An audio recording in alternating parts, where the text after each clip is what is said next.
Hello, നമ്മുടെ കുഞ്ഞു വ്ളോഗിലേക്ക് എല്ലാവർക്കും സ്വാഗതം. അപ്പോൾ ഈ കാണുന്ന സ്ഥലം ഏതാണെന്നറിയോ? ചിലർക്കൊക്കെ അറിയണ്ടാവും, ചിലർക്ക് അറിയില്ല. അപ്പോൾ അറിയുന്നവരും അറിയാത്തവരും ഉണ്ടെങ്കിൽ കേട്ടോ. ഇതാണ് തിരുമൂർത്തി ഹിൽസ്.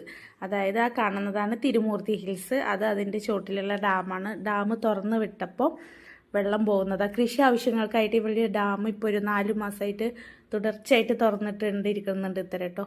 കാണാനും മക്കളെ അടിപൊളിയാണ്. അടിപൊളി എന്ന് പറഞ്ഞാൽ ഇത്രയും പൊളി സ്ഥലം വേറെ ഇല്ല കേട്ടോ. ഞാൻ കണ്ടിട്ടില്ല. നിങ്ങൾ കണ്ടിക്കണമെന്ന് എനിക്കറിയില്ല. അപ്പോൾ കാണാത്തവരുണ്ടെങ്കിൽ ഒന്ന് കണ്ടു നോക്കൂ. ഇനി കാണാത്തവരുണ്ടെങ്കിൽ ഒന്ന് തീർച്ചയായിട്ടും വിസിറ്റ് ചെയ്ത് നോക്കൂ. പൊള്ളാച്ചിയിലുള്ള ഒരു സ്ഥലമാണ് തിരുമൂർത്തി ഹിൽസും ഡാമും ഒക്കെ പാടെ കൂടിയ ഒരു സൂപ്പർ സ്ഥലം. തീർച്ചയായിട്ടും ഒന്ന് കണ്ടു നോക്കണേ. അപ്പോൾ ഞാൻ കണ്ടു, എനിക്കിഷ്ടമായി. അടിപൊളി എന്ന് വെച്ചാൽ അടിപൊളി. അപ്പോൾ ഒന്ന് കണ്ടു നോക്കൂ കേട്ടോ. ഇഷ്ടപ്പെട്ട തീർച്ചയായിട്ടും നിങ്ങൾ സപ്പോർട്ട് ചെയ്യുക. നിങ്ങളെ സപ്പോർട്ട് ഉണ്ടെങ്കിൽ ഇനി ഇതുപോലെ അടിപൊളി വീഡിയോസ് ആയിട്ട് ഞാൻ വരുന്നതായിരിക്കും. അപ്പോൾ കണ്ടു നോക്കൂ.